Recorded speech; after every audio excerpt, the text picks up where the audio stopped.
In 1941, The Adventures of Captain Marvel, or Shazam as you might know him, was released in theaters. As the first comic books movie, it's one of the most important marks that led to what we experience so much in theaters nowadays. Since then, we've seen a lot of awful garbage and some nice fresh takes on these comic book stories, but only one of them made me want to start listening to punk rock on repeat. Superman 2025 is pretty good. Brief warning, this video is full of spoilers for Superman. And just between us, if you haven't yet, go watch it. Alright. 3 years ago, Clark Kent became Superman. 3 days ago, he stopped an attack by Bravia. 3 hours ago, he lost his first fight.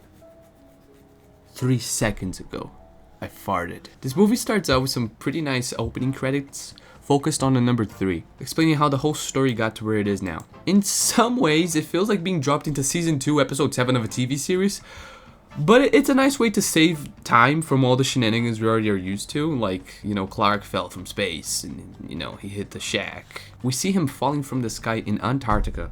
We don't actually know it's Antarctica, but it's got ice, and a lot of snow. And Crypto is there to help him out. Just as a real dog would, he plays with Superman despite him being wounded. Instead of being a no-personality, obedient dog, he does some realistic things that dogs would actually do, and that distracts you from the fact that he's a super dog that flies. Superman regenerates in a magnifying sunglass and then goes right back to Metropolis to fight the Hammer of Bravia. And then he gets his ass beaten again. And that's all cause Lex Luthor is backseating the whole fight, bro.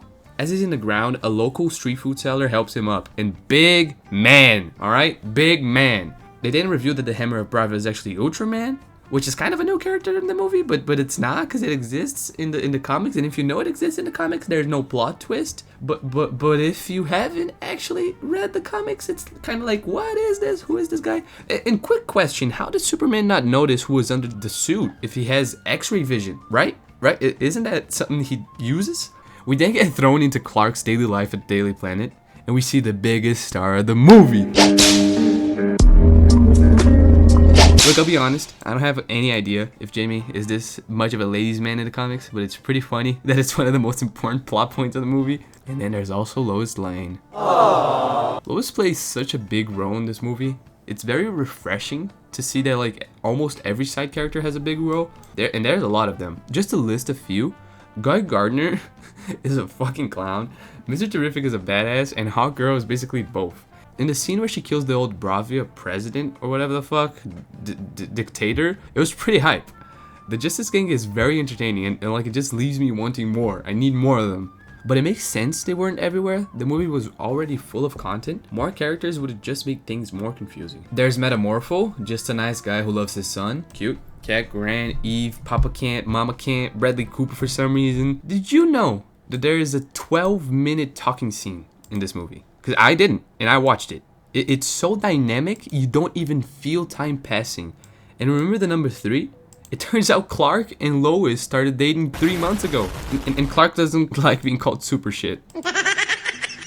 Also, I was really surprised about Lex. The movie does not back out from the fact that he's a bad guy, at least until the halfway mark. And that's really good. I think I can speak for most people when I say that I'm tired of the usual I'm a villain with a reason trope.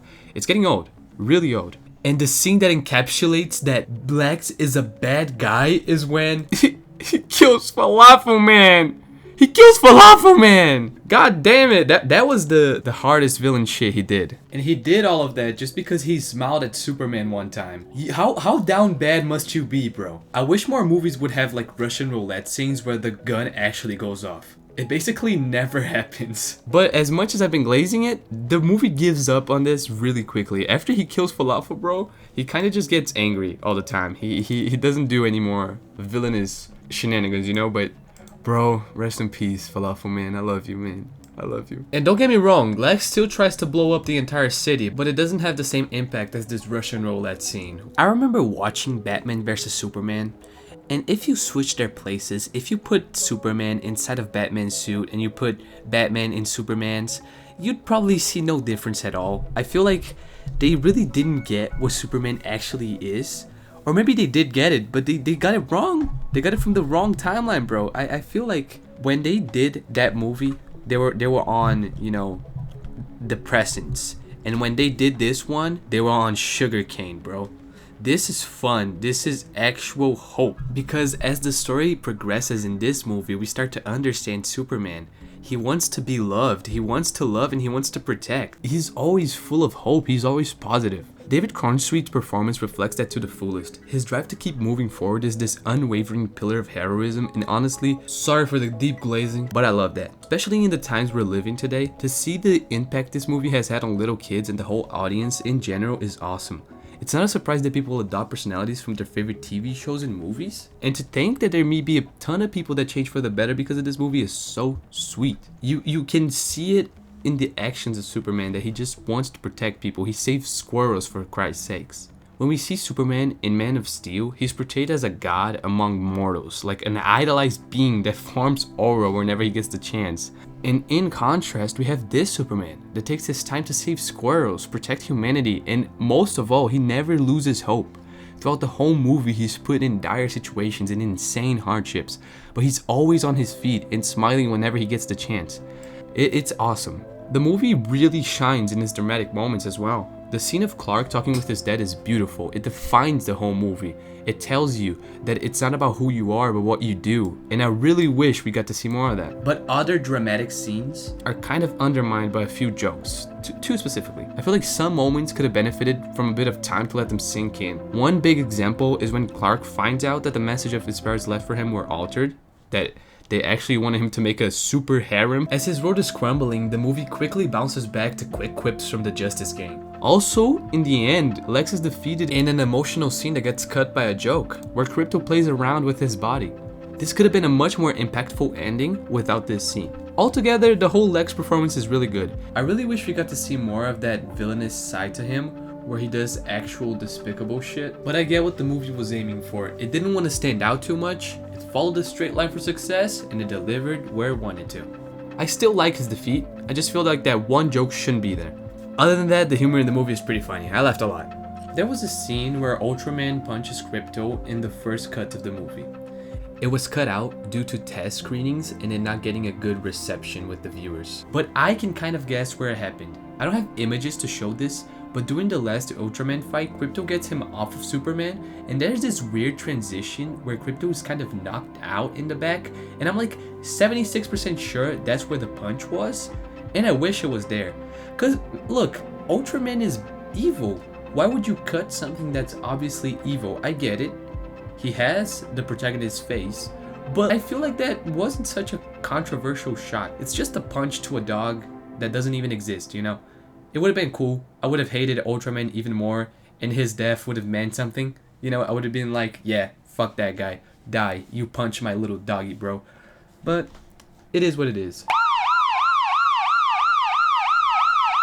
Peacemaker is in this movie, and it was a surprise to me that so many people recognize him. His show is really great. I just didn't know a lot of people knew it. I honestly had no idea. I thought this was like an HBO Max hidden gem, you know? I don't know. I was surprised. I wasn't expecting it, but it was pretty cool. The whole theater went like this, and then I was like this, and yeah, it was pretty fine. It was pretty fine. I don't want to get into the wokeness or the political message of the movie because I feel like that's not something I have enough knowledge to talk about. But if you don't look for reasons to hate this movie, you won't find them. Honorable mention: I didn't prepare anything to talk about, but Mr. Terrific is so fucking cool. I don't know how to put it into words, and I can't really explain it, but he just steals every scene he's in. I didn't write anything down to talk about this. I'm just speaking from the heart. He crushes it. And there's probably gonna be more from him. I hope so. But yeah, just love that guy. Love him. Now let's rate the movie. Yeah, that's good. You know, there's no Waluigi in it. It's missing everything, basically. And that was another review. This is going into the pile of videos where I talk about stuff. I'm really happy that people are liking these styles of videos. If there's anything you want to comment about this video, please leave a comment. I'm open to discussions. I want to talk about it, and yeah. I also know this video is really late. I recorded these voiceovers like 3 weeks ago, I think, but just a lot of stuff happened and I didn't have time to edit it, and you know, at least it's here now. I'm so sorry. And hey, if you're here still, please subscribe. I don't want to beg for subscribers. I feel like that's kind of wrong, but it does really help me out. If you could, please, I'd be very grateful. Thank you for watching. Thank you so much for watching.